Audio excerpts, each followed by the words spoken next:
Y vamos a conversar hoy Con con... Aldana Yanasi. ¿Estás al aire, Aldana? ¿Estás por ahí?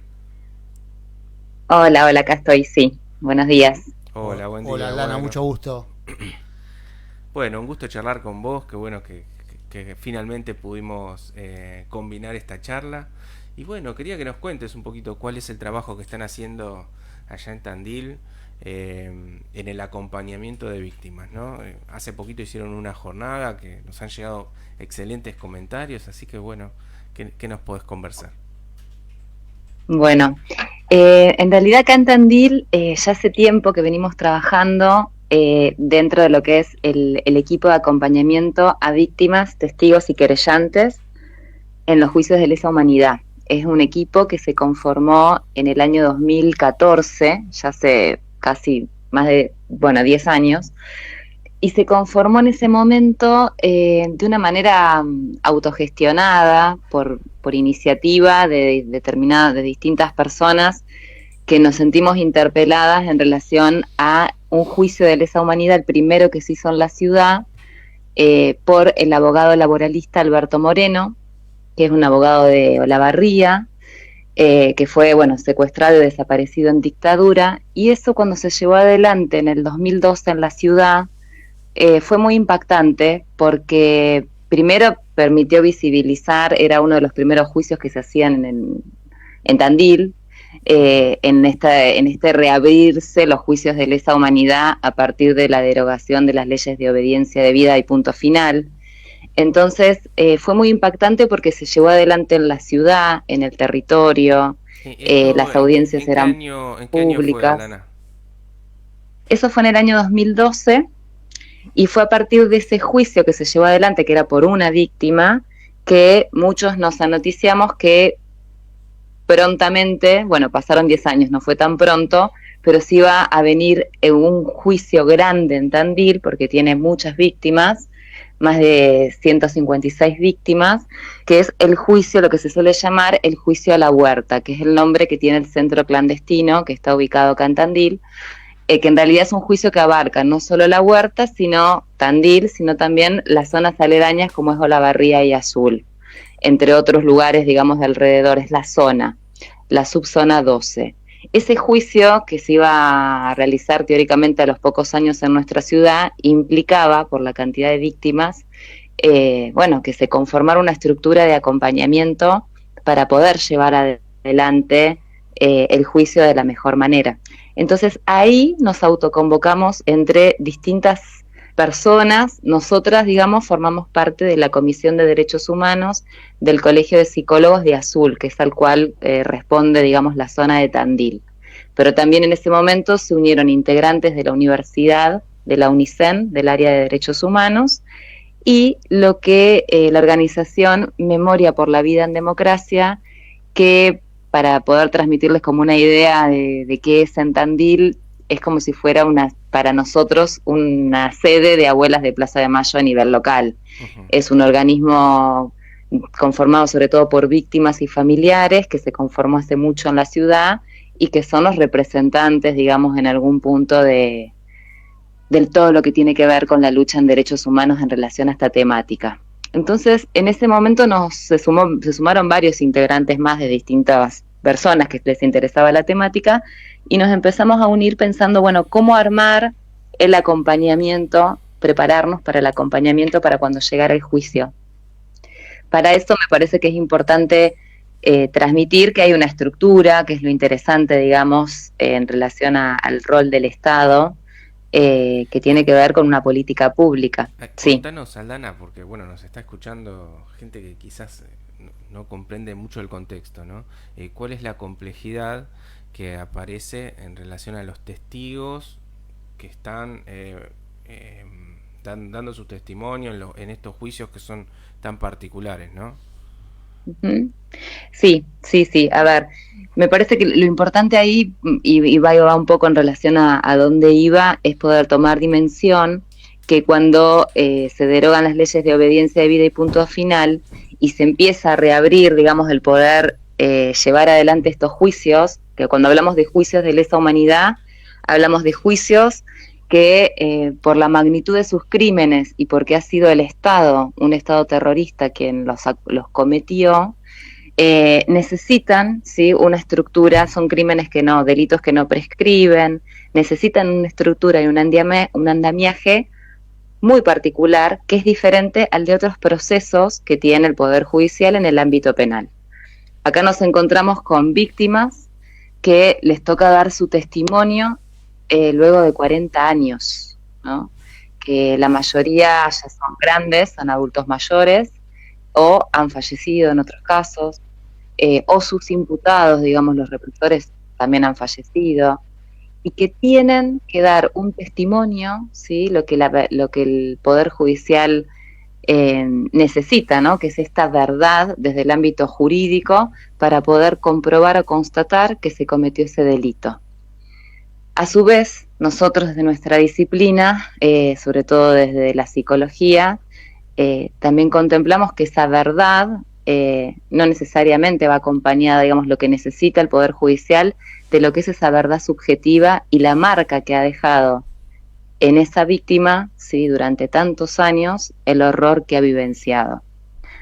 Entonces, necesita necesariamente este tipo de juicios un acompañamiento más específico. Por eso en el año 2006 el Estado establece como política pública el Plan Nacional de Acompañamiento a Víctimas, que es toda una estructura que hay que modificar y que hay que realizarla, digamos, como en forma más artesanal para poder llevar adelante este acompañamiento. Por ejemplo, en un juicio común, a las víctimas les llega, o a quienes tienen que dar su testimonio, les llega la notificación muchas veces por la policía o por una cédula.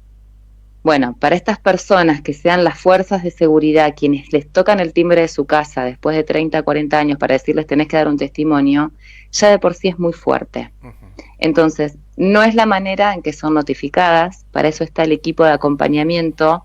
Lo ideal es que haya un equipo de acompañamiento en los territorios, en cada lugar, no centralizado en Capital Federal, como suele pasar, sino en cada lugar del territorio argentino.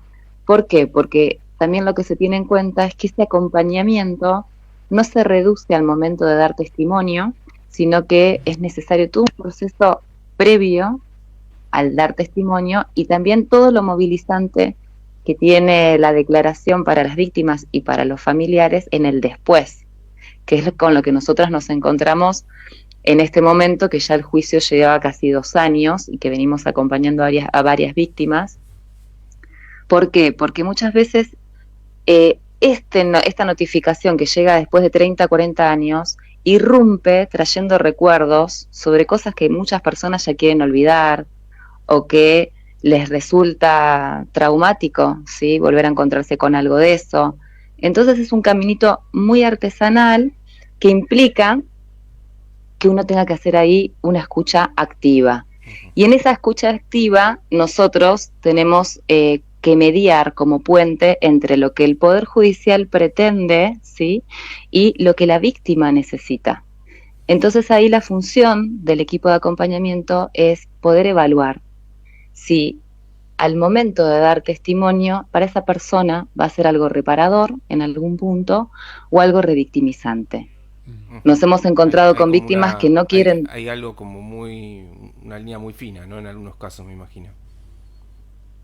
Sí, y que es re importante nuestro lugar ahí, porque a veces nos ha tocado se presenta un informe diciendo, bueno, porque ya se hizo una evaluación específica y se considera que para esta persona va a ser revictimizante dar testimonio y bueno, se buscan otros testimonios que hayan hecho o se desestima, digamos, esa prueba, pero priorizamos o se prioriza que para esa persona el testimoniar puede ser peor. Para otras personas es reparador y también el momento del acompañamiento específico en la audiencia es muy importante la figura del acompañante, porque es quien está mano a mano con esa persona, quien al momento de entrar a la sala de audiencia, que es muy impactante porque, bueno, está el tribunal, están los imputados, está la audiencia, también a muchas veces ese testimonio se pone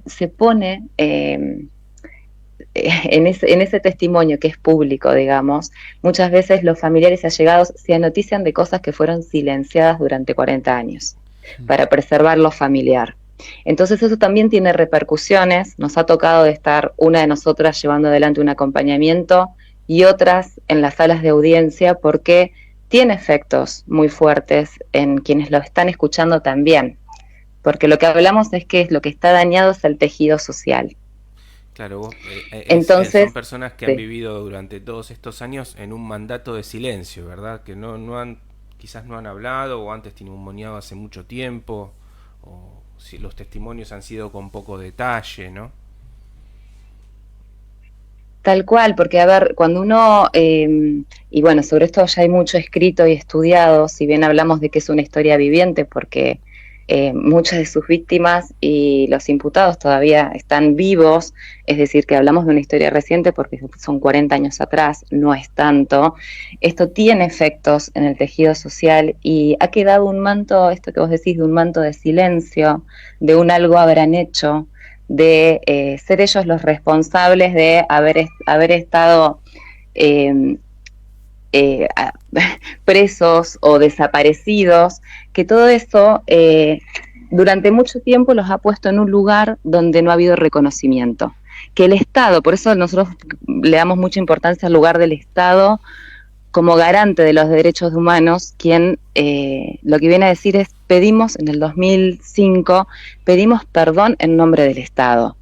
Digo, más allá de que el gobierno se haga responsable de esto, es lo que ha permitido a las víctimas decir, no estoy solo, hay un acompañamiento del Estado, y en relación a ese acompañamiento hay toda una estructura que me va a proteger y a preservar. Entonces, desde ahí, esto ha permitido, digamos, que ellos no se sientan tan solos al momento de dar testimonio. Particularmente en Tandil, con lo que nos encontramos post pandemia, es que lamentablemente el juicio no se lleva adelante acá en forma presencial. Solamente hemos tenido 2 audiencias donde el tribunal se ha trasladado desde Mar del Plata a Tandil, y es muy distinto lo que es llevar adelante un testimonio, un acompañamiento híbrido, que es decir, a la distancia, donde implica una videollamada, donde las víctimas, en vez de ver a los jueces escuchándolos cara a cara, lo que hacen es ver pantallas y a veces no pueden identificar quiénes les están hablando. Entonces ha implicado un andamiaje distinto. Totalmente, la presencia física es importante, ¿no? La presencia física es muy importante. Algunas víctimas tienen la opción de elegir. Lo que han elegido es, bueno, prefiero viajar a Mar del Plata, también se las acompaña. Pero bueno, muchas no pueden. También hablamos de personas que ya están grandes, claro, y que implica mucho, digamos, viajar, estar esperando la audiencia, claro, tener que volverse en el día. Tampoco pueden, también la presencia, digamos, de la sociedad en su conjunto, ¿no? Que no puedan estar sus amigos, sus familiares. A ver, las audiencias, por ejemplo, acá cuando se han realizado presenciales en Tandil, también vienen estudiantes de las escuelas secundarias, que también como política pública lo que se hace es, bueno, poder que ellos puedan presenciar, los estudiantes, lo que está aconteciendo a nivel local.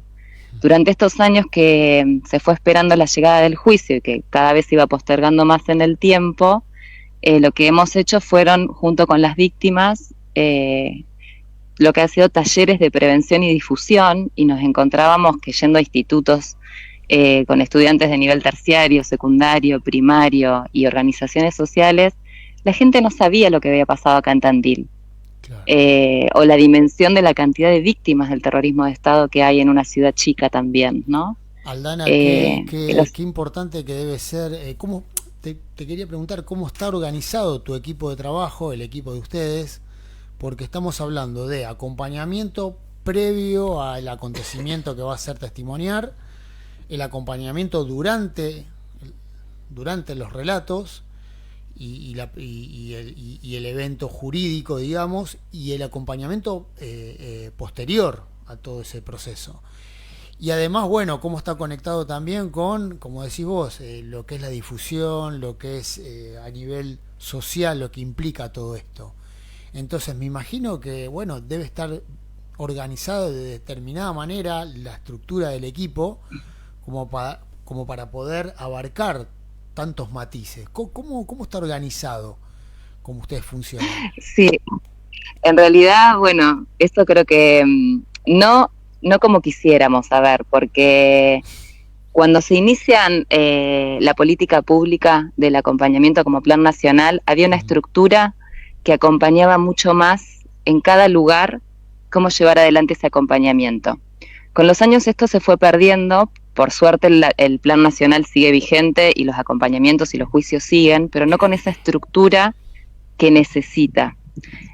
Porque digo, particularmente en Tandil el equipo técnico está conformado solo por 8 integrantes, estamos hablando de 156 víctimas que tienen que dar su testimonio, claro, de las cuales la mayoría lo hacemos de forma militante en relación a la temática. No estamos dentro del Estado trabajando. Es decir, antes, no sé, el recurso formaba parte o de empleados del área de salud mental municipal o provincial, entonces era un recurso humano. Esa pulmón, digamos. Esa pulmón.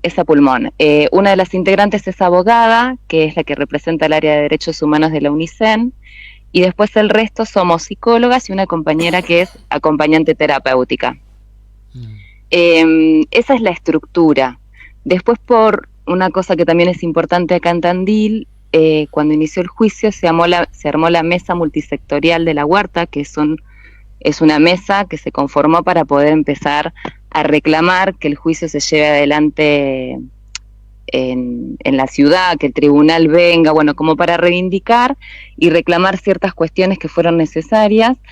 Y ahí tenemos una patita de acompañamiento en lo que hace a la difusión, en lo que hace a visibilizar el juicio. El área de derechos humanos de la UNICEN es el que presta, digamos, el lugar para que se puedan llevar adelante las audiencias en forma virtual, digamos, que la gente pueda ver la retransmisión del juicio, porque si no también era una pata que se perdía.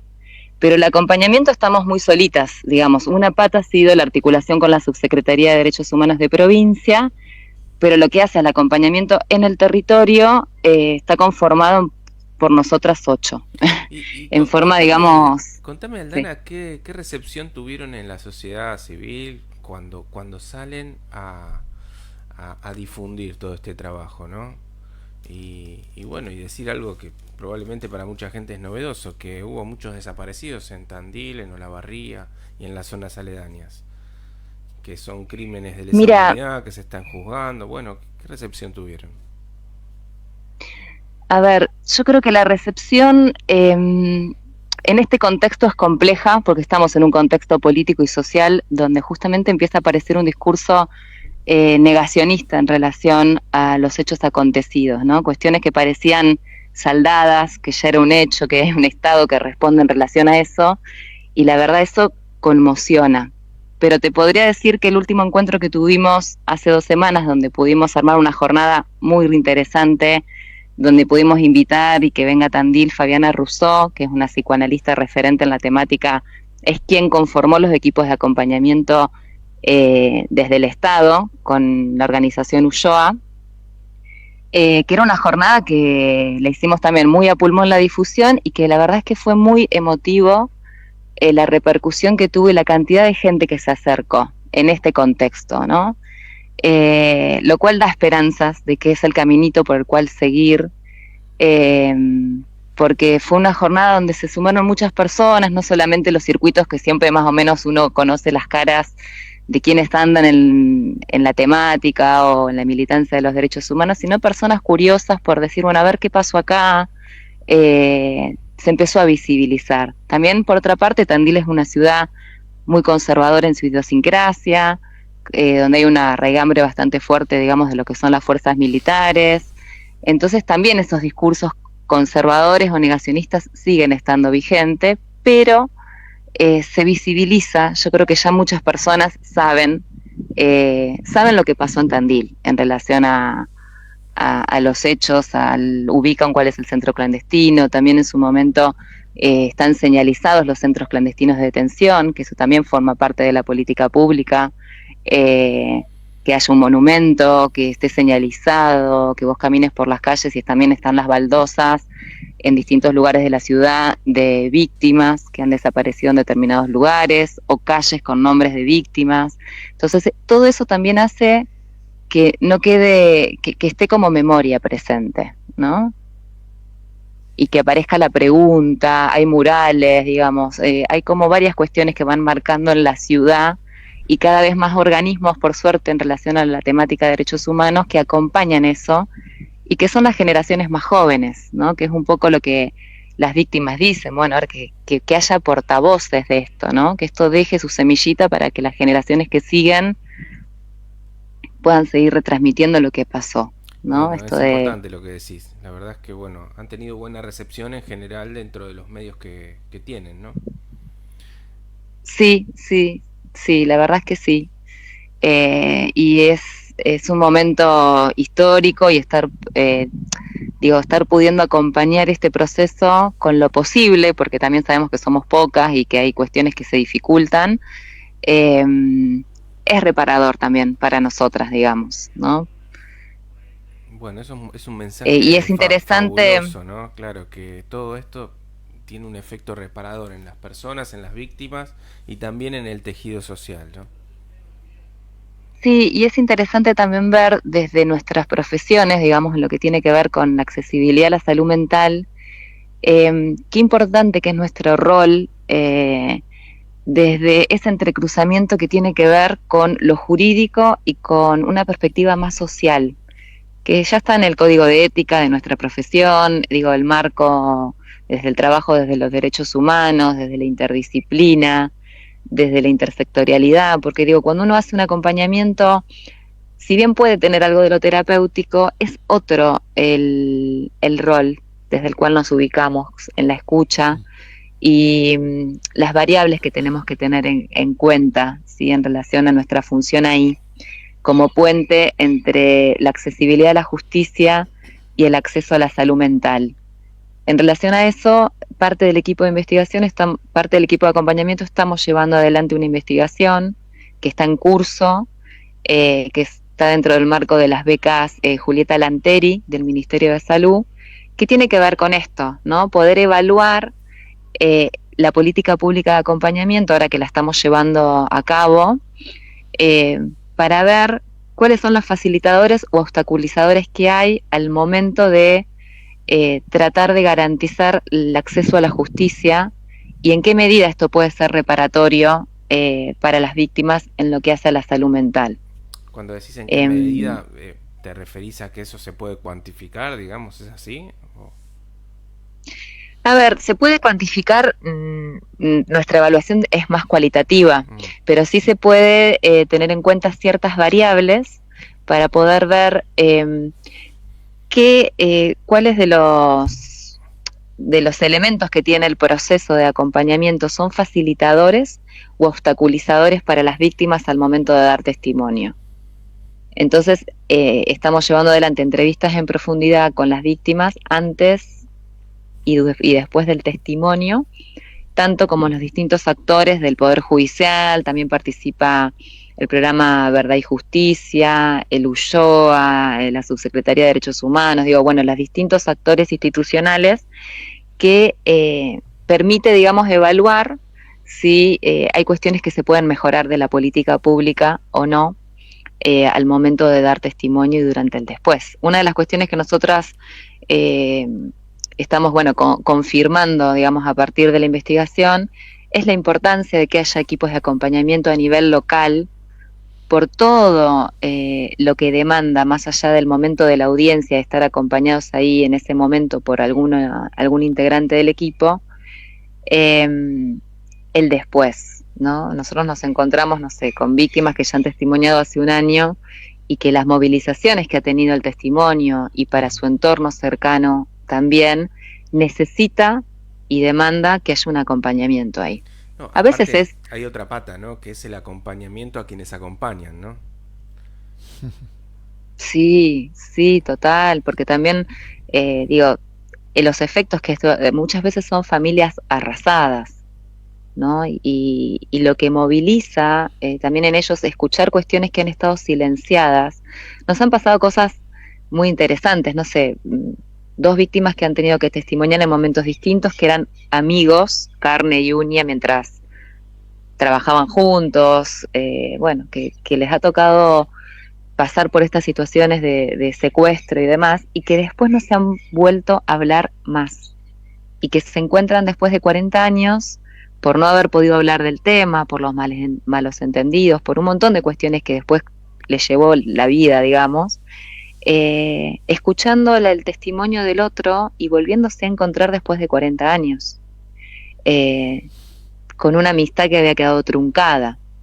Claro, muy fuerte, ¿no? Hijos, es muy fuerte, hijos que no han escuchado el testimonio de sus padres, quienes para preservarlos no habían hablado de estas marcas que han vivido, y que también comienzan a entender por qué hay ciertos efectos que ellos tienen, incluso como sintomáticos, en determinados miedos, en determinadas distintas cuestiones del orden de lo sintomático, que las pueden resignificar a partir de poder escuchar algo que estaba velado y silenciado en lo familiar. Bueno, Es muy impactante. Es maravilloso tu trabajo, te lo agradecemos desde acá, desde Quilmes. Esperemos que se pueda replicar y que cada vez haya más colegas que se puedan dedicar a esto. Y bueno, ustedes serán la punta de lanza para capacitarnos, ¿no? Y nosotros y otras personas que se puedan dedicar. Además, lo llamativo de esto es que también sale del sentido común de lo que para la gente significa un psicólogo trabajando, ¿no?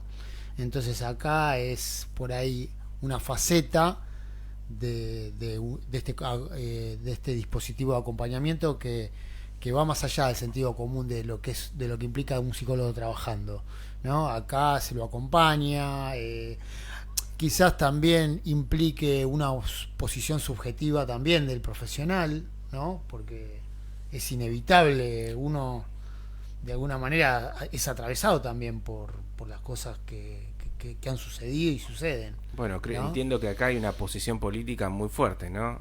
La de sostener estos juicios y ir a fondo con las políticas, o sea, de memoria, verdad y justicia. Tal cual, o sea, yo creo que sin un posicionamiento ético-político desde lo profesional, ¿no? Es muy difícil poder llevar adelante esta tarea. Y también me parece importante, incluso para entre colegas, poder dimensionar que nuestra profesión no se circunscribe al consultorio y que es muchísimo lo que podemos aportar cuando hacemos ese entrecruzamiento del psicoanálisis, por lo menos que es de la herramienta donde yo trabajo y parte del equipo también, con la perspectiva social. Entonces, nuestro rol ahí, si uno lo ve, no sé, para las catástrofes también se tienen en cuenta cuando hay catástrofes sociales, que haya equipos de emergencia. Digo, nuestro rol ahí es muy importante porque implica poder tener cierta escucha, cierta pausa, no quedar tomado por la angustia, que a veces no es tan fácil. Bueno, todo un ejercicio de cierto entrenamiento para poder sostener a ese otro, ¿no?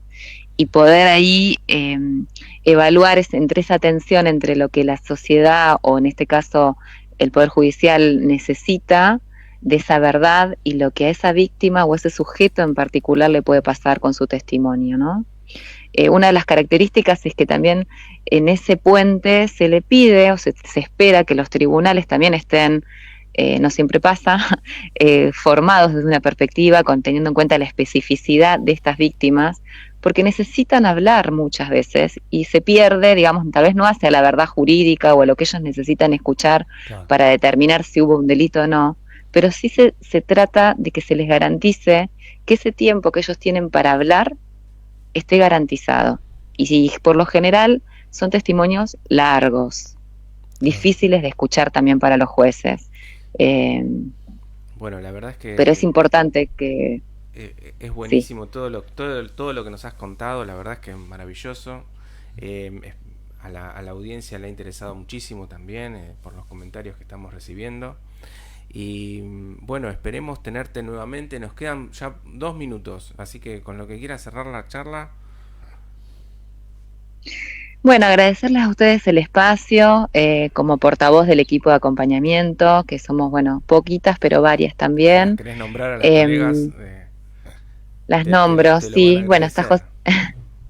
sí, sí, sí. Está Josefina Guaspari, Manuela Ponce, Catalina Chediak, Silvana Cerdá, Guadalupe Garris, Mariana Zaval y Graciela Domínguez.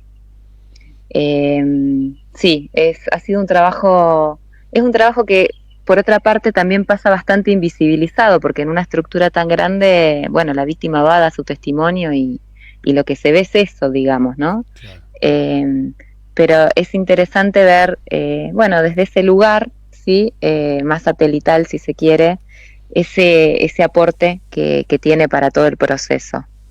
Y bueno, acá estamos a la espera de la sentencia y la importancia de que eso, bueno, quede como asentado desde lo reparatorio para la sociedad. Aldana, ¿qué es lo que necesitan? ¿Qué es lo que cuál sería lo ideal para que este equipo funcione de la mejor manera posible? Mira, nosotros tuvimos hace poco, que lo organizó el Colegio de Psicólogos, el Consejo Superior, la FEPRA y demás, un encuentro que estuvo muy lindo, hace poco, el 8 de agosto, porque era el día de psicólogo y la psicóloga víctima del terrorismo de Estado en la ex-ESMA. Allí estuvimos. Un encuentro. Estuvimos, sí. Ah, claro, nos vimos allá, es verdad. Bueno, hubo un encuentro nacional donde hubo, muy, muy rico para nosotros porque es poder ver, bueno, otros equipos de acompañamiento, Tucumán, Salta, Santa Claro. Fe, no sé, la Patagonia, distintos, y tuvimos un encuentro de jornada de intercambio y coincidíamos en que fue muy distinto todo el primer tiempo, donde desde el 2006 había un Estado que acompañaba la política pública, esto que a veces con la ley sola no alcanza, sino que es necesario que haya todo un andamiaje del Poder Ejecutivo para que eso se lleve a cabo. Estaba mucho más garantizado el proceso para las víctimas, porque ¿qué es lo que sería ideal y en realidad es lo que corresponde? Que los equipos de acompañamiento reciban un sueldo, un salario por ese trabajo que demanda muchísimas horas, que demanda una especificidad y una formación, que esté garantizado el traslado y los viáticos para las víctimas si tienen que dar su testimonio, que los tribunales se conformen y todas las audiencias se hagan en el territorio. Digamos, todo eso durante un primer tiempo estuvo presente, después con los cambios de gobierno se fue perdiendo y desmembrando también la estructura. De hecho, el Ulloa está bastante desmembrado como institución, digamos.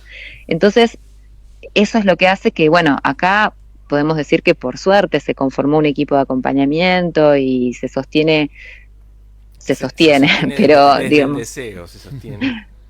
Bueno, Sí, Aldana, sí, y la verdad es que todo eso y seguramente mucho más. Pero bueno, lamentablemente se nos terminó el tiempo. Así que bueno, seguramente bueno, gracias a ustedes. dejamos la puerta abierta para una próxima oportunidad, poder seguir con estos temas que bueno, son tan interesantes y tan necesarios y bueno, y nos marcan a todos también, ¿no? Porque esto nos atraviesa a todos. Así que es muy importante. Bueno, Aldana, te agradecemos muchísimo Bueno, el tiempo y te volveremos a convocar en breve. bueno, muchas gracias a ustedes. Bueno, muchas Bueno, gracias. Hasta la luego. próxima.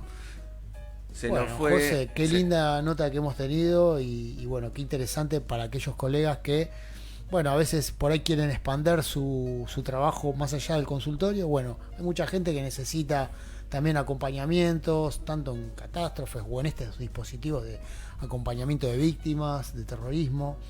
Bueno, hay de todo tipo y está bueno ir empapándose de todo un poco de lo que en donde podemos ayudar y también, ¿por qué no?, ganarnos lo nuestro también, ¿no? Claro que sí. Bueno, nos estaremos viendo el sábado próximo en una nueva edición del Deseo. Exactamente, yo no voy a estar en el Congreso de Psicología Deportiva de APDA, pero seguramente vamos a tener la cobertura desde allá, José, nos comunicaremos. Sí, claro que sí, nos vas a tirar toda la data de lo que va a estar pasando ahí con todos los En psicólogos vivo, del en deporte vivo. en vivo y estaremos entrevistando a la doctora Robaletti, que es una eminencia con muchísimos años de trabajo, ha sido mi profe en la UBA y vamos a charlar sobre bioética.